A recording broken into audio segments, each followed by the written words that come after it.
Sepanjang perjalanan menuju ke pos 3 itu, Davi dan Daim ini terus mendengar suara bisikan-bisikan. Jadi semacam suara angin. Nah, suara angin yang berembus itu tiba-tiba berubah menjadi suara bisikan. Ada perempuan ini tiba-tiba masuk ke dalam shelter, dan yang membuat Daim ini merasa kejadian itu janggal karena perempuan ini nggak pakai alas kaki. Dia dandanannya pun juga nggak seperti pendaki. Pakaiannya seperti biasa, seperti pakaian anak desa. Dan seketika itu juga lah Daim melihat ke arah luar. Di situ Daim benar-benar kaget. Di antara cahaya yang remang-remang, Daim belum sempat ngambil headlampnya. Dia melihat ada sosok perempuan yang lagi nari. Dan kakinya itu dihentak-hentakan yang di sebelah kiri. Cering, cering. Ternyata suara lonceng keberincing ini berasal dari kaki si perempuan ini.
Bismillahirrahmanirrahim. Assalamualaikum warahmatullahi wabarakatuh. Sobat Kemara Sunyi dimanapun berada. Pada kesempatan kali ini kami akan membagikan kisah yang dikirim oleh Sobat Kemara yang bernama Daim yang asalnya dari Solo, Jawa Tengah. Sebelum kita masuk ke ceritanya, untuk teman-teman yang nonton tayangan ini dan belum subscribe, jangan lupa untuk subscribe lebih dulu agar channel Kemara Sunyi ini lebih berkembang lagi dan kami lebih bersemangat lagi dalam membuat konten-konten terbaru di Kemara Sunyi. Dan untuk teman-teman yang telah mendukung kami sejauh ini, kami mengucapkan terima kasih banyak. Semoga amal kebaikan teman-teman dibalas kebaikan berlipat oleh Allah Subhanahu wa Ta'ala.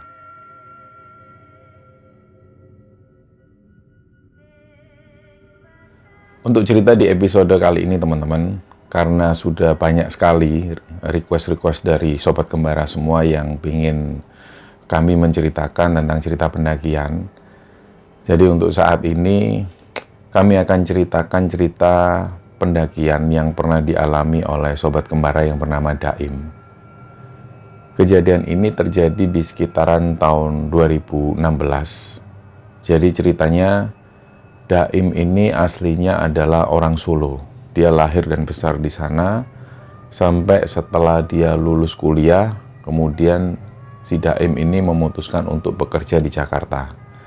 Karena di Jakarta itu dia punya Pak D, dan Pak D-nya waktu itu belum punya anak. Jadi dari kecil memang Daim sudah terbiasa ikut Pak D-nya. Dan ketika Pak D dan Budinya tinggal di Jakarta, pada saat itulah Daim disuruh untuk tinggal di Jakarta menemani Pak D-nya. Jadi mulai saat itu, di sekitaran tahun 2012, Daim tinggal di Jakarta dan bekerja di sana. Nah, Daim ini punya adik yang bernama Davi. Di tahun 2015 itu, Davi mulai masuk kuliah. Nah, dalam perjalanannya, barulah Daim tahu ternyata Davi ini masuk ke kelompok pecinta alam yang ada di kampusnya. Dari situ mulailah Davi ini bilang ke kakaknya, "Mas, kalau misalnya di Jakarta kan banyak barang-barang bagus. Kalau masnya misalnya lihat ada tas-tas gunung yang bagus, bolehlah aku dibeliin kalau mas pas waktu gajian." Jadi dari situlah Daim ini, karena dia merasa adiknya ini suka naik gunung, jadi Daim mendukung aktivitas adiknya itu. Suatu ketika Daim menghubungi salah satu temannya, yang memang temannya ini juga seorang pendaki. Jadi setelah Daim menghubungi temannya, dia bilang kalau dia butuh tas karier untuk naik gunung. Setelah dicarikan, barulah dikirim ke adiknya yang ada di Solo. Setelah itu, Daim beberapa bulan kemudian pulang ke Solo. Dia tanya-tanya, "Loh Dek, kamu selama ini naik gunung kemana aja?" Jadi di antara rentan waktu 2 tahun itu, si Davi ini, adiknya Daim, bilang bahwa dia sudah mendaki gunung sekitar 7 gunung. Tapi untuk gunung yang terdekat dari Solo, yaitu Gunung Lawu, si Davi sendiri ini belum pernah mendaki ke sana. Nah, sedangkan Daim ini memang orangnya nggak suka hal-hal yang seperti itu. Tapi karena waktu itu Daim melihat si Davi ini lagi seneng-senengnya dengan aktivitas outdoor semacam itu, Daim iseng-iseng tanya, "Kira-kira mau nggak Mas anterin? Paling nggak Mas Daim ini pengen tahu lah gimana rasanya daki gunung." Kebetulan waktu itu Daim lagi cuti. Nah, sebenarnya Davi ini nggak ada rencana untuk melakukan pendakian, karena waktu itu juga hari aktif. Davi pun masih kuliah waktu itu, tapi karena kebetulan masnya lagi ada di Solo, dan untuk waktu yang cukup lama di Solo, Davi pun akhirnya berminat. "Ya sudah mas, 2 hari lagi aja lah kita persiapkan dulu, nanti peralatan Mas Daim ini biar aku yang pinjam ke teman-teman Mapala." Setelah itu singkat cerita, semua perlengkapan sudah dikumpulkan dan mulailah mereka belanja-belanja. Jadi mereka ini rencananya akan melakukan pendakian ke Gunung Lawu via Candi Ceto, karena base camp itulah yang paling dekat dari kota Solo. Setelah semuanya siap, berangkatlah mereka pagi itu di hari Rabu. Hari Rabu pagi mereka berangkat menuju ke Karanganyar dan langsung menuju ke base camp. Tapi di tengah-tengah perjalanan itu, mereka ini melihat dengan mata kepala sendiri. Waktu itu mereka boncengan, di depan mereka itu ada sepasang suami istri. Sepertinya mereka berdua itu usianya sudah sekitar 60 tahunan lah.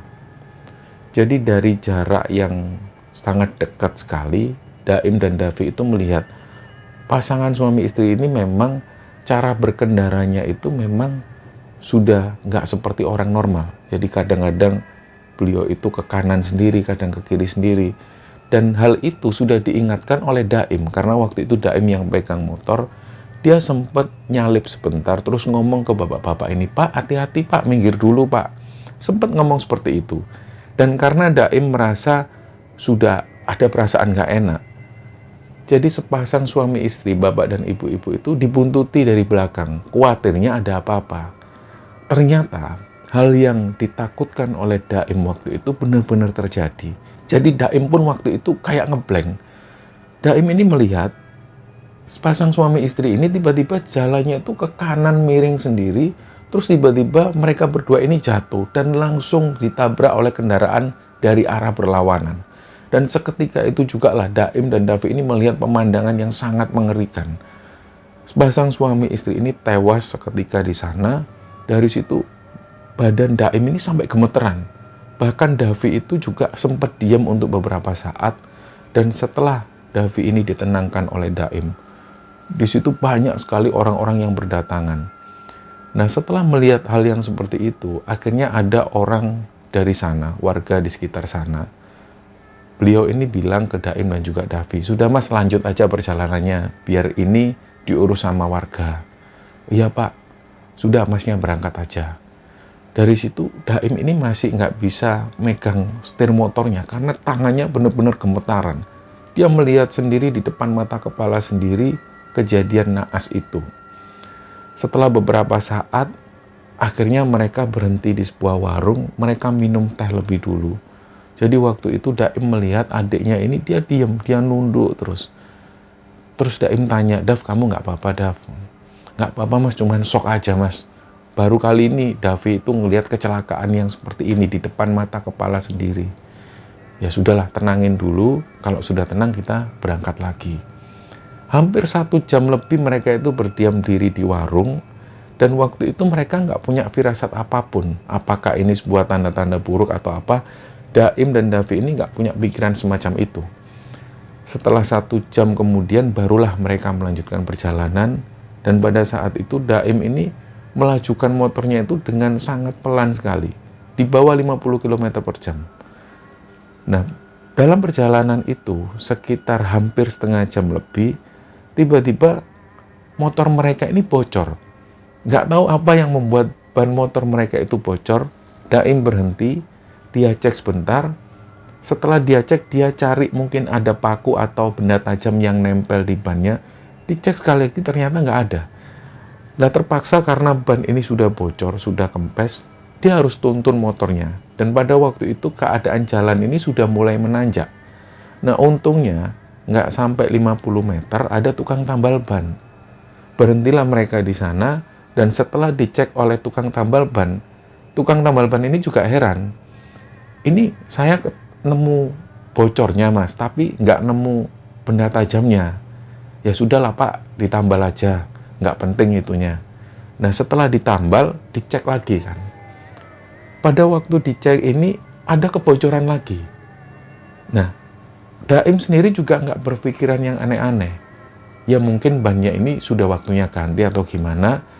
Pas waktu Daim bilang, Pak, bannya diganti baru aja Pak kalau kayak gini. Oh, enggak apa-apa Mas, masih bisa ini, masih bisa ditambal. Akhirnya ditambal lagi oleh tukang tambal ban ini, dan setelah ditambal, otomatis diisi angin lagi, dan dicek lagi, dimasukkan ke dalam air. Setelah dicek sekali lagi, ternyata ada kebocoran lagi. Dan itu jelas-jelas kelihatan oleh si Daim. Daim sendiri heran, padahal untuk yang kedua kalinya tadi dicek nggak ada apa-apa. Mulai muncul pikiran-pikiran negatif dari diri Daim. Artinya dia memandang, ini kok kayaknya tukang tambal ban ini nipu kita. Jangan-jangan di dalam itu ada benda tajam yang sengaja ditempatkan di dalam bak air supaya ban ini terus-terusan mengalami kebocoran. Jadi di situ Daim bilang, sudahlah Pak, ganti ban baru aja Pak. Oh enggak mas, enggak apa-apa mas, ditambal lagi aja. Saya juga heran, ini baru pertama kali saya ngalamin seperti ini. Setelah itu ditambal lagi. Barulah setelah ditambal, ban ini dipompa, dicek sekali lagi, barulah benar-benar sudah nggak ada kebocoran. Dan untuk memastikan Daim, mungkin bapak-bapak tukang tambal ban ini juga merasa nggak enak. Dia kayak merasa dituduh dengan cara seperti itu. Akhirnya bapak-bapak tukang tambal ban ini memastikan pada Daim, Mas, saya ini nggak bohong loh mas, nanti dikira saya cari-cari. Ini ya, saya buang airnya. Nah, bak air ini terbuat dari ban bekas besar. Akhirnya air yang ada dalam bak itu dibuang. Dan si Daim disuruh ngecek, ini loh mas, coba dicek. Nanti dikiranya saya naruh-naruh sesuatu. Nah, Daim pun juga merasa nggak enak. Ya pak, saya percaya pak. Setelah itu mereka berangkat lagi. Daim sendiri juga nggak habis pikir. Kenapa kok ban ini bisa bocor yang aneh semacam ini? Dan untuk kedua kalinya dia nggak pernah berpikir negatif sedikit pun. Dia nggak merasa ini tanda-tanda buruk atau apa. Sama sekali nggak ada pikiran seperti itu. Dia melanjutkan perjalanan. Dan catatan sekali lagi bahwa Daim ini belum pernah melakukan pendakian sebelumnya. Sama sekali belum pernah. Nah singkat cerita, sebelum sampai di base camp Candi Ceto itu, jalanan ini mulai menanjak. Dan motor mereka ini berulang kali nggak kuat untuk nanjak. Jadi sering waktu itu mereka harus berhenti dan Davi itu turun. Karena bawaan mereka juga banyak. Ketika Davi turun, pas Daim coba nanjak lagi, ternyata motornya tetap nggak kuat. Akhirnya terpaksa Daim turun juga dari motornya dan motor ini dituntun. Itu terjadi beberapa kali. Hal-hal inilah yang akhirnya menyebabkan mereka sampai di base camp Candi Ceto itu sekitar jam 2 siang. Jadi sangat molor jauh sekali. Begitu sampai di base camp, mereka isi simaksi, daftar, dan setelah itu mereka nggak sempat nongkrong. Mereka langsung melanjutkan perjalanan karena mereka takut kemalaman. Nah, dalam perjalanan itu setelah semua dicek, mereka melanjutkan jalan dan sesampainya di Candi Ketek itu sekitar hampir jam 3-an sore. Begitu sampai di Candi Ketek, karena Daim ini juga nggak pernah naik gunung, dan meskipun Davi juga sering naik gunung, tapi dia sendiri, si Davi sendiri belum pernah naik ke Gunung Lawu via Candi Ceto ini. Jadi begitu mereka melihat ada Candi Ketek, candi yang begitu megahnya ada di atas gunung, mereka juga sempat terkagum-kagum. Wah, keren banget ya ada bangunan semacam ini. Nah, pas mereka noleh ke arah kanan itu, nggak tahu ada orang ini datangnya dari mana. Bapak-bapak, beliau pakai baju serba hitam, celana serba hitam, dan beliau nggak pakai alas kaki. Tiba-tiba beliau itu ikut nimbrung. Jadi beliau itu mendekat ke arah Daim dan juga Davi. Terus beliau ini tanpa nyapa, tanpa apapun, beliau langsung bilang, "Wis mas, pokoknya ngono ya ngono, ya nojo ngono."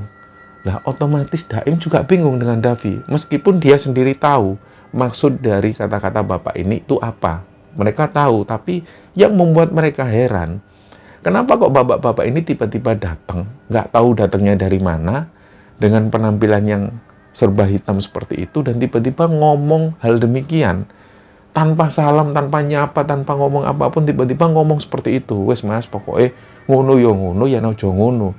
Setelah itu beliau jalan lagi. Dan jalannya itu juga aneh. Beliau jalan, ini jalannya nggak lurus, tapi agak zigzag. Dan juga kadang-kadang itu nepuk-nepuk sesuatu. Nggak tahu, seperti beliau itu kayak nyari sesuatu sambil nepuk-nepuk. Terus seperti itu sampai kemudian beliau ini menghilang dari pandangan Daim dan Davi. Dan melihat hal aneh semacam ini, Daim sempat tanya ke Davi, "Dav, emang kalau naik gunung itu selalu ada halal ganjil semacam ini ya?" "Ah, nggak juga sih mas. Sejauh ini sih alhamdulillah aku nggak pernah ngalamin hal aneh, ya baru kali ini. Aku sendiri juga nggak tahu itu bapak-bapak datangnya dari mana." Jadi mereka sampai hari itu bertanya-tanya, bapak-bapak ini datangnya dari mana? Kok tiba-tiba muncul dan tiba-tiba ngomong seperti itu? Ya sudahlah, akhirnya dari situ mereka lupakan hal itu. Davi dan Daim akhirnya tetap melanjutkan perjalanan. Sampai di pos 1 itu sudah sekitar jam 4-an sore. Mereka hanya berhenti sebentar, minum hanya beberapa teguk, dan waktu itu gerimis ini turun. Nah, sempat muncul ide dari Davi, "Mas, kita berhenti dulu ya, nunggu hujan." Ternyata hujan ini nggak seberapa deras. Hujan ini cuma gerimis tipis-tipis, dan pada akhirnya Davi bilang lagi ke Daim, "Sudah mas, lanjut jalan aja mas, hujannya nggak terlalu deras." Mereka pun melanjutkan perjalanan. Hari ini sudah mulai gelap. Dan sesampainya di pos 2 itu sudah benar-benar gelap. Sudah hampir jam 6 lebih. Dan pada saat di pos 2 itulah mereka itu merasa ada sesuatu yang ganjil. Yang pertama kali Davi lihat, ada sebuah tempat yang difungsikan untuk meletakkan sesajen. Karena Davi sekali lagi dia baru pertama kali naik ke Gunung Lawu, dan terutama dia baru naik pertama kali via Candi Ceto ini, dia heran dengan pemandangan yang seperti itu. Nah, kesannya ketika mereka melihat ada sesajen di gunung, ini selalu berhubungan dengan mistis. Dari situ mereka mengurungkan niat mereka untuk ngecamp di pos 2. Jadi pada akhirnya mereka pun melanjutkan perjalanan. Nah, sebenarnya sebelum-sebelumnya mereka sudah riset tentang pendakian yang ada di jalur Ceto itu, di mana letak air dan lain sebagainya.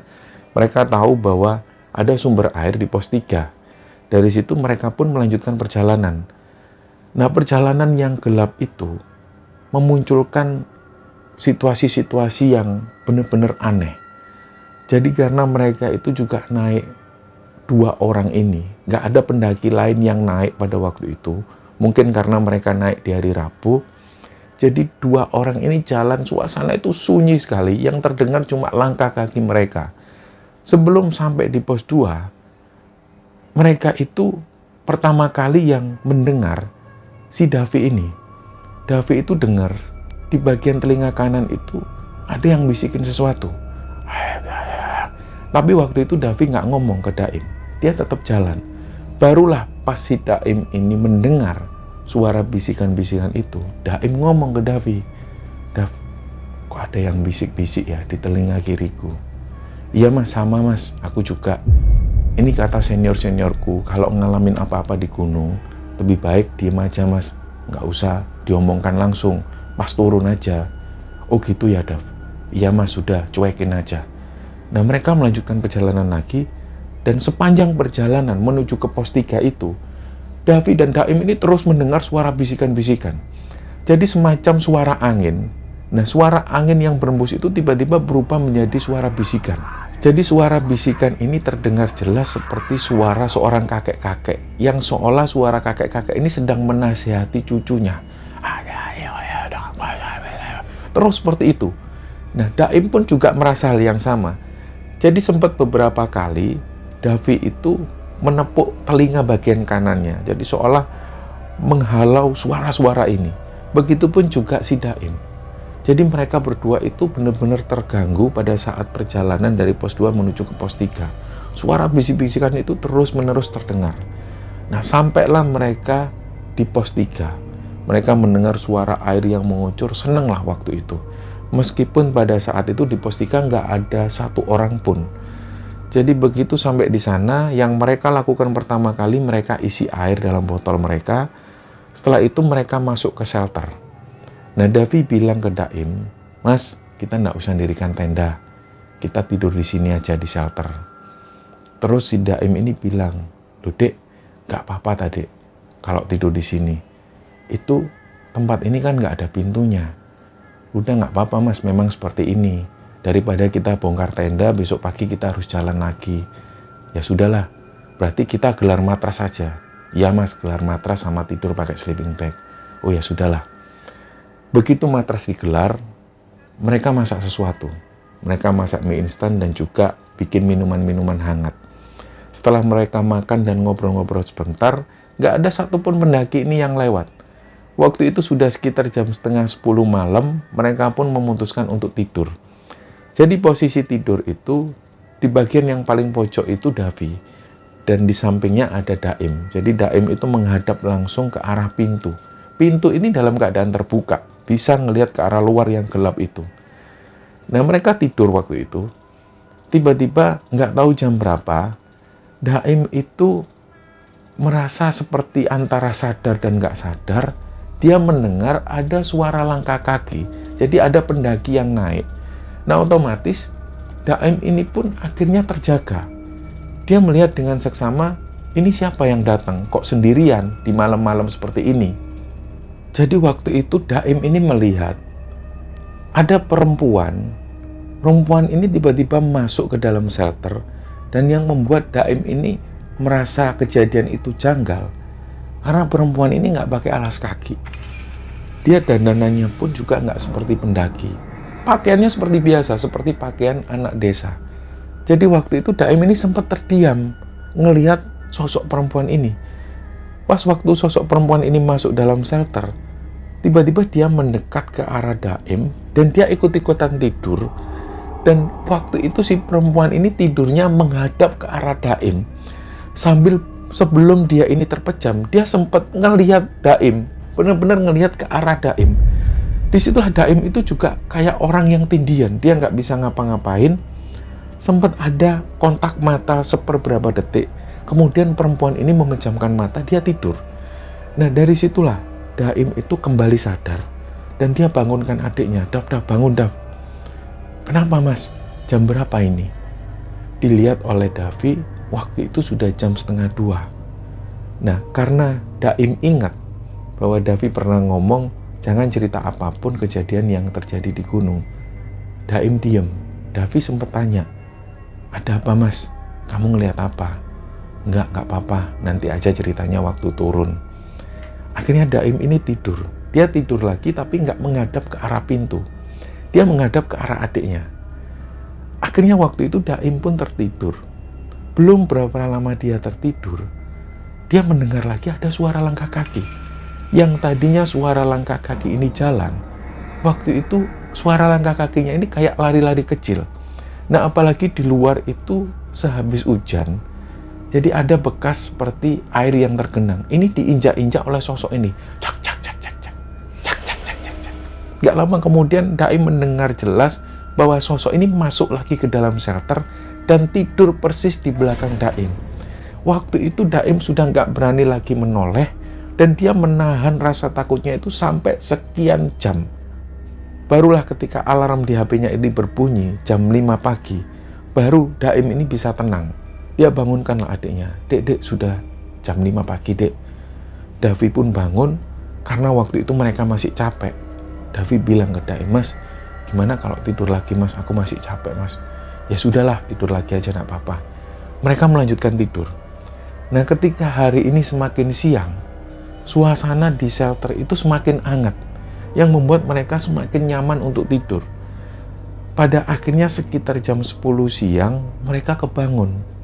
Di jam 10 siang inilah mereka mulai cuci muka, mereka ambil air lagi, dan mulai memasak.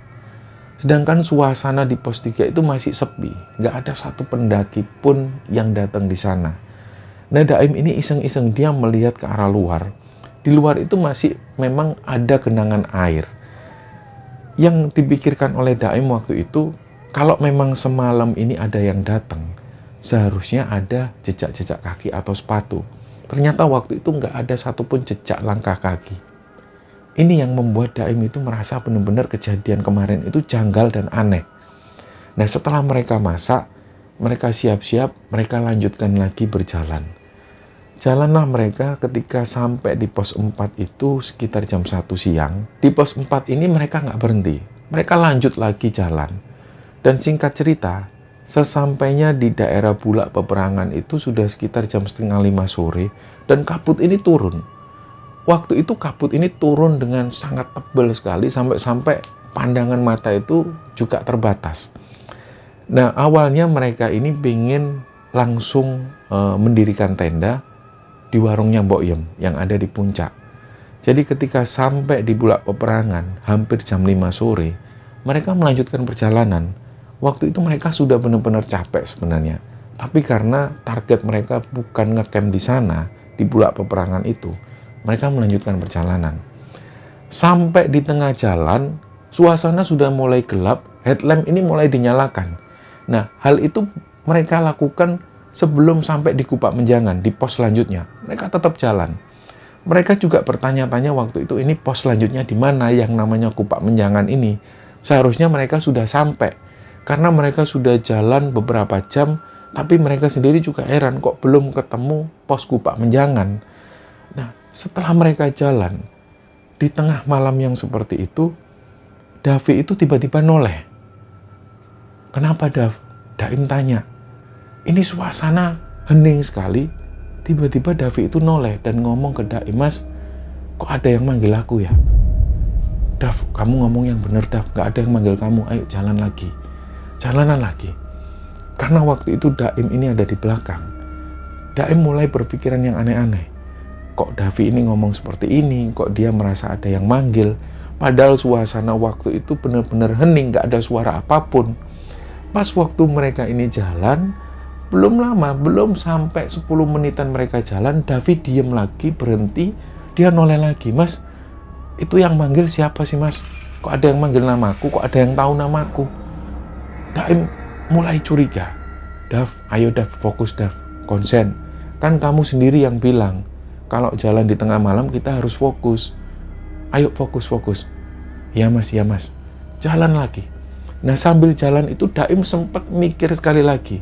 Davi ini kenapa kok selalu merasa ada yang manggil namanya? Padahal Daim itu nggak mendengar suara apapun. Sedikit pun Daim nggak mendengar. Sampai pada akhirnya mereka tiba di pos Kupak Menjangan. Begitu sampai di sana, Davi ini sudah berniat untuk mendirikan tenda di situ. Tapi karena angin yang begitu kencang, apalagi suhu di sana itu benar-benar dingin, jadi Daim bilang ke Davi, Dav, bisa nggak kalau kita jalan aja lanjut? Kita ngecamp di posnya Mbok Yem sana. Ya sudah Mas, kita lanjut ya. Lanjutlah mereka. Nah, di tengah-tengah sabana itu, suasana itu kabutnya benar-benar tebal, tertutup rapat sekali. Jadi jarak antara Daim dan Davi yang seharusnya mereka itu dekat, karena kabut itu tebal, Daim ini nggak bisa melihat Davi yang ada di depannya. Jadi hanya sekilas. Yang Daim lihat hanyalah tas karier Davi yang berwarna merah itu. Setelah mereka berjalan hampir beberapa jam, barulah mereka tiba di satu tempat. Disinilah Davi bilang ke Daim, "Mas, kita sudah sampai di Pasar Dieng. Mas ikutin aku ya dari belakang, kita jangan sampai berpisah." "Oke Dav, ayo jalan Dav." Mereka melanjutkan lagi jalan masuk ke Pasar Dieng. Nah, pas mereka sampai di Pasar Dieng, ini memang suasananya itu aneh. Yang dirasakan oleh Daim itu kayak masuk di sebuah pemakaman umum. Nggak tahu kenapa tiba-tiba Daim berpikiran seperti itu, karena yang ada dalam pandangan Daim, ini sepanjang jalan, ini dia melihat banyak sekali batu nisan. Tapi karena Daim sadar bahwa ini bukan pemakaman, ini adalah Pasar Dieng, Daim langsung fokus lagi. Dia nggak mau terbius dengan imajinasinya yang seperti itu. Dia merasa ini cuma halusinasi. Batu nisan yang dilihat Daim itu adalah halusinasi dan dia berusaha membangkitkan fokusnya lagi. Setelah itu dia melihat di depan ini memang si Davi itu jalan. Dan sempat beberapa kali Daim ini sempat ngobrol dengan Davi. Terus tiba-tiba waktu itu tas merah yang dipakai oleh Davi ini sudah nggak kelihatan lagi karena kabut sudah benar-benar tebal. Yang ada di pikiran Daim waktu itu, Davi sudah ada di depan. Jadi dia langsung mempercepat jalannya. Tiba-tiba dia mendengar ada suara Davi di belakang. Inilah yang membuat Daim itu juga heran. "Loh, Dav, kamu di belakang, Dav?" "Iya Mas, kamu nggak beli jamu Mas?" Lah, semakin Daim ini merasa bingung. "Kamu di mana? Tak tunggu di sini, kamu di mana?" Barulah muncul Davi. Di situ Daim ini juga heran. "Loh, ternyata Davi ini di belakangku toh. Tadi kok aku melihat Davi ada di depan." Ya sudahlah, mungkin karena efek kabut ini yang terlalu tebal, jadi pandangan itu agak ngeblur. Dan begitu Davi ini mendekat, Davi bilang, "Mas, kamu nggak beli jamu dulu?" "Jamu apa sih, Dek?" Itu loh di sana." Daim ini mengira Davi itu bercanda waktu itu. Jadi Daim bilang ke Davi, "Dav, Mbok, kamu jangan bercanda di tempat kayak gini." "Loh enggak Mas, kalau kamu mau beli jamu itu loh, di situ ada orang jual jamu. Ayo sudah jalan yuk." Di situ akhirnya Daim jalan lebih dulu dan Davi di belakang ngikuti Daim. Sekitar beberapa langkah mereka jalan, Davi ngomong lagi ke Daim, "Mas, itu Mas kamu lempar uang Mas, ada orang jual kacang, uangmu kamu lemparin ke situ." Terus Daim noleh lagi, "Maksudmu gimana sih Dav?" "Iya, aku pernah baca kalau di Pasar Dieng itu kamu ngelempar sesuatu. Nah itu kebetulan ada orang jual kacang.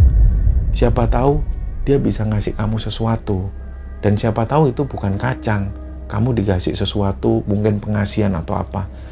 Daim ini semakin nggak nyambung dengan kata-katanya Davi.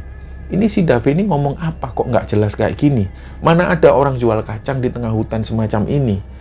Jadi waktu itu Daim mengabaikan kata-kata dari Davi. "Dav, ingat ya, fokus.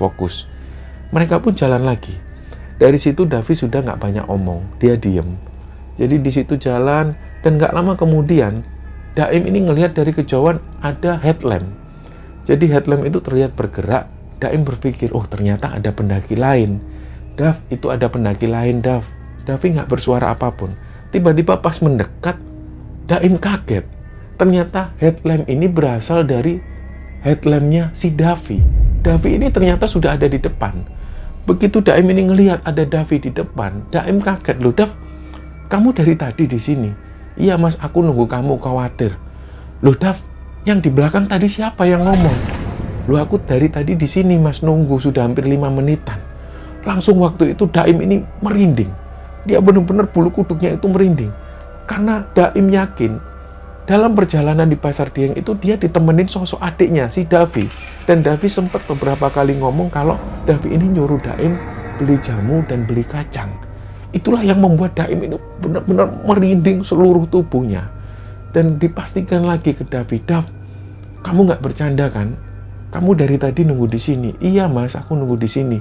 "Kamu sempat ngomong ke aku nggak? Kamu nyuruh aku beli jamu." "Lah ngapain Mas, di tempat kayak gini, yang horor kayak gini kok aku nyuruh kamu beli jamu? Yang bener aja lah." Daim pun diem. "Ya sudah Dav, ayo jalan yuk, lanjut. Kita keluar dari tempat ini." Begitu keluar dari Pasar Dieng ini, barulah Daim dan Davi itu merasa agak nyaman. Mereka melanjutkan perjalanan lagi dan di tengah gelap malam itu mereka mencari di mana warung Mbok Yem ini. Yang jelas mereka harus menemukan warung Mbok Yem dan mereka akan mendirikan tenda di sana. Nah, selama berjalan hampir 1 jam, mereka menemukan ada tanah lapang dan di situ dia melihat ada warung. Tapi warung ini dalam keadaan tutup. Daim bilang ke Davi, "Dav, itu bener warungnya Mbok Yem." "Nggak tahu juga sih mas, kayaknya sih iya. Tapi kok warung Mbok Yem tutup? Biasanya warung Mbok Yem ini nggak pernah tutup." "Ya sudahlah, mungkin beliau lagi turun mungkin, Dek." "Ya sudah mas, kita berhenti di situ."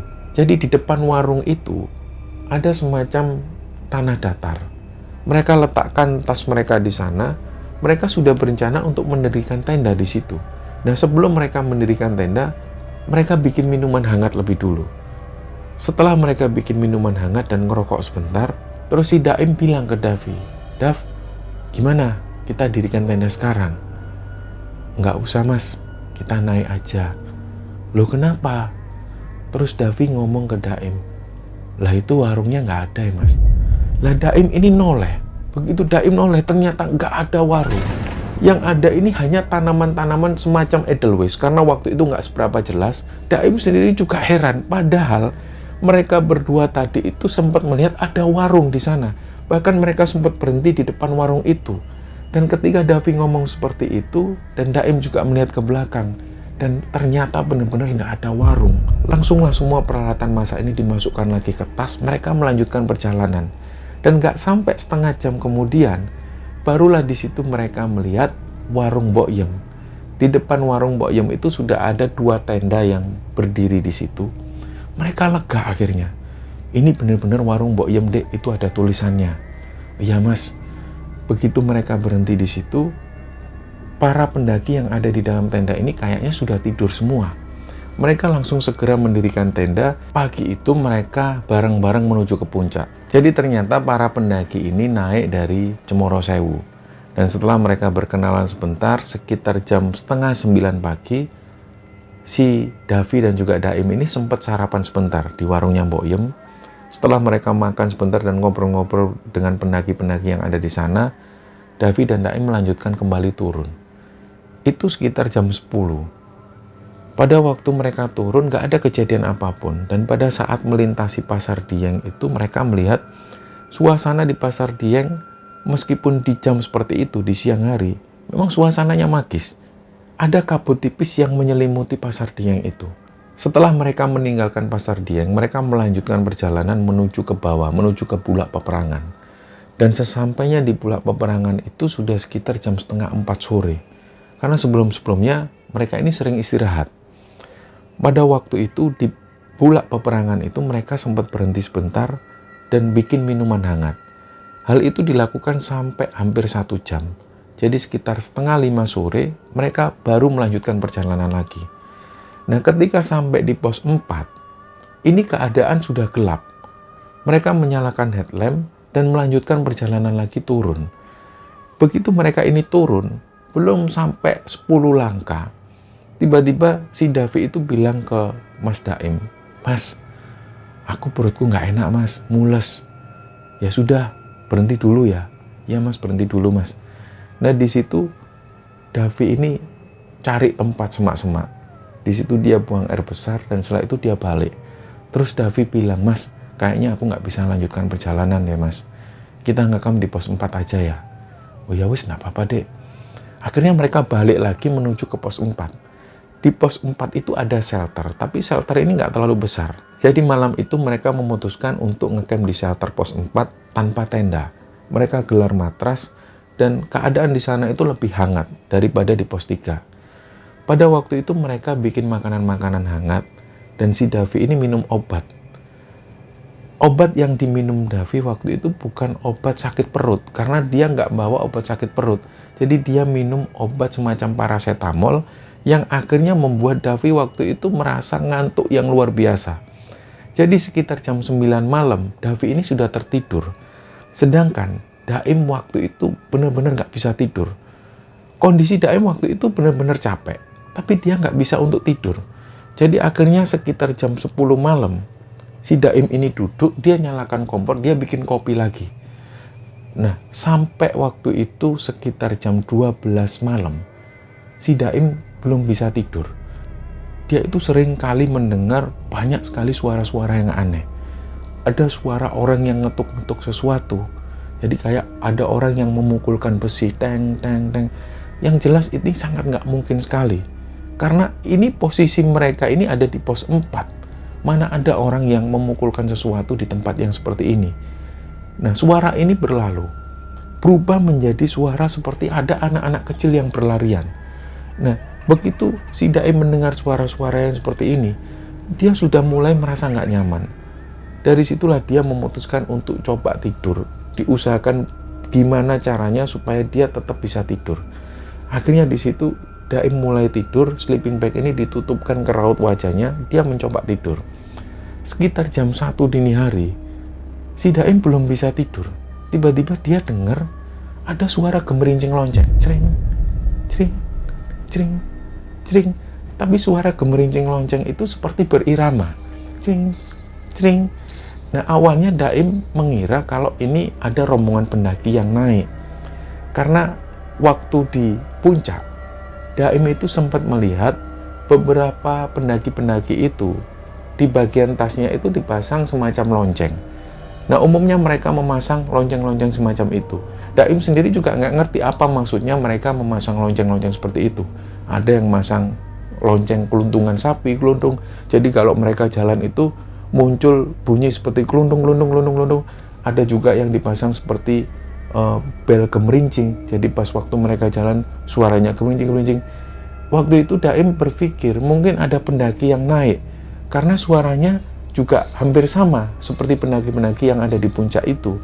Dia dengarkan karena Daim juga berpikiran kalau ada pendaki ada temennya bisa buat ngobrol. Suara gemerincing ini mendekat memang ke arah shelter. Dan seketika itu juga lah Daim melihat ke arah luar. Di situ Daim benar-benar kaget. Di antara cahaya yang remang-remang, Daim belum sempat ngambil headlampnya. Dia melihat ada sosok perempuan yang lagi nari. Dan kakinya itu dihentak-hentakan yang di sebelah kiri. Cering, cering. Ternyata suara lonceng gemerincing ini berasal dari kaki si perempuan ini. Di situ Daim itu benar-benar melihat hal ini sekitar hampir 2 menitan. Jadi Daim itu kayak orang ketindihan. Dia nggak bisa melepaskan pandangan dari sosok penari ini. Dan sampai pada waktu itu, dia baru bisa noleh ke arah Davi. Davi ini dibangunkan. Dav, bangun Dav, bangun Dav. Si Davi ini tetap nggak bisa bangun. Dia tetap tidur pula seperti itu. Barulah beberapa saat setelah itu Davi bangun. Tapi dalam keadaan yang masih menahan rasa ngantuknya. Kenapa mas? Dav, aku lihat barusan ada orang yang nari di situ. Daim ini sudah nggak bisa lagi ngempet kata-katanya itu. Dia akhirnya mengungkapkan hal ini ke adiknya. Nah, adiknya yang mendengar cerita dari Daim waktu itu, Davi ini juga takut. Karena Daim cerita bahwa dia baru melihat ada sosok perempuan yang lagi nari di depan shelter itu. Nah, Davi waktu itu langsung duduk, dia ketakutan. Sudah mas, jangan keluar mas. Jadi pas Davi ini duduk, dia sambil ngeliat terus ke arah luar. Hal ini terjadi hampir sekitar 20 menitan. Daim sendiri juga kasihan sama Davi. Davi ini benernya dia nahan ngantuk. Dari situ Daim bilang ke Davi, sudah dek, kamu lanjutin tidur aja. Nah, lama-kelamaan Davi ini pun kembali tertidur. Disitulah Daim ini nggak bisa tidur lagi. Pandangan Daim ini terus mengarah ke arah luar. Nggak lama setelah itu ternyata suara gemerincing lonceng ini terdengar lagi. Tapi dari arah yang agak jauh. Hal itu terjadi sampai sekitar hampir setengah jam. Barulah suara gemerincing lonceng ini benar-benar menghilang. Disinilah Daim berusaha untuk benar-benar tidur dan mengabaikan suara-suara yang ada di luar. Nah, begitu Daim melanjutkan tidur, dia mendengar banyak sekali orang yang jalan. Jadi kayak suara sepatu pendaki yang jalan. Tapi di situ Daim ini berpikir positif. Mungkin memang benar ada pendaki yang naik. Di pagi harinya, Davi ini bangun. Davi tanya lagi ke Daim, mas, semalam itu kamu ngelihat apa sih mas? Kok kayaknya aku dengar-dengar kamu ngelihat ada yang nari ya di depan. Iya dek, udah gak usah dibahas dek. Ya sudah loh mas, kita packing yuk mas. Mereka akhirnya packing, dan setelah itu mereka turun. Ternyata di pos 3 sudah banyak sekali tenda di sana. Dan beberapa di antara mereka itu sudah bersiap-siap untuk melanjutkan perjalanan naik ke atas. Di situ Daim dan Davi juga merasa agak lega, ternyata sudah banyak sekali pendaki yang naik. Singkat cerita, sampai di pos 1, mereka sempat beberapa kali ketemu dengan beberapa pendaki. Dan pada akhirnya mereka sampai di base camp, setelah itu mereka melanjutkan pulang ke rumah. Nah, pada saat inilah mereka semua cerita. Ternyata pada waktu itu, Davi ini cerita tentang kejadian yang ada di Pasar Dieng. Waktu itu pas Davi ini nunggu Daim yang ada di belakang, Davi itu sudah berpikiran yang aneh-aneh. Davi sempat berpikiran jangan-jangan Mas Daim ini nyasar. Karena waktu itu lama sekali Davi ini nunggu Daim. Ketika Daim ketemu dengan Davi dan Davi bilang bahwa dia nunggu masnya itu hampir 5 menit, sebenarnya itu nggak 5 menit. Davi nunggu Daim di sana itu hampir 1 jam lebih. Dan Davi ini sudah berniat mau turun nyari Daim, tapi Davi nggak punya keberanian karena dia juga takut nyasar juga. Suasana kabut di malam itu di Pasar Dieng sudah benar-benar tebal. Jadi yang dilakukan Davi di Pasar Dieng, dia cuma nunggu kehadirannya Mas Daim. Dan itu terjadi hampir 1 jam lebih. Ketika dia benar-benar ketemu Daim, Davi bilang ke Daim bahwa dia sudah nunggu Daim itu hampir 5 menitan. Ini supaya Daim itu nggak terlalu panik dengan hal itu.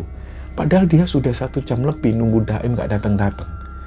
Nah, beberapa hal lainnya, ketika di pos 4, Davi itu dalam pengaruh obat. Dia tidur dan gak bisa nahan rasa ngantuknya. Tapi pada satu titik, dalam keadaan sadar dan gak sadar, Davi ini sempat kebangun sebenarnya. Pas Davi bangun, dia ngelihat Daim ini tidur pules. Dan yang membuat Davi ini merinding, karena di samping Daim, ini ada sepasang suami istri yang tidur. Dan begitu Davi melihat seksama, sepasang suami istri ini adalah korban kecelakaan yang mereka lihat di bawah. Itulah yang membuat Davi itu akhirnya langsung nutup sleeping bag, dia tidur. Davi ini sempat kebangun lagi, dia ngelihat lagi sepasang suami istri ini sudah nggak ada lagi. Nah, hal inilah yang diceritakan ke Daim. Daim juga merasa janggal karena menurut Daim, si Davi ini sama sekali nggak bangun. Dia tetap tidur seperti itu sampai kemudian benar-benar Daim membangunkan Davi ketika Daim ngelihat ada sosok penari yang nari di depan shelter mereka. Barulah di situ Davi benar-benar bangun. Tapi menurut Davi, dia sempat bangun dan sempat melihat ada sepasang suami istri korban kecelakaan itu. Nah, hal inilah yang diceritakan oleh Daim dan Davi ketika mereka ada di rumah. Setelah kejadian itu, Daim ini sudah benar-benar nggak mau lagi diajak naik gunung. Dan sampai hari ini, sampai cerita ini diceritakan oleh Daim dan Davi pada Kembara Sunyi, Daim nggak pernah lagi ikut-ikutan naik gunung. Tapi berbeda dengan Davi. Sampai hari ini pun Davi sering sekali naik gunung dan dia masih senang dengan aktivitas outdoor-nya itu. Nah, cerita inilah teman-teman yang diceritakan oleh Daim dan Davi kepada Kembara Sunyi. Dan semoga kisah ini bisa menghibur teman-teman sekalian. Lebih-lebih kisah ini bisa kita ambil hikmah dan bisa kita ambil pelajaran di dalamnya. Mohon maaf kalau ada salah-salah kata. Wassalamualaikum warahmatullahi wabarakatuh.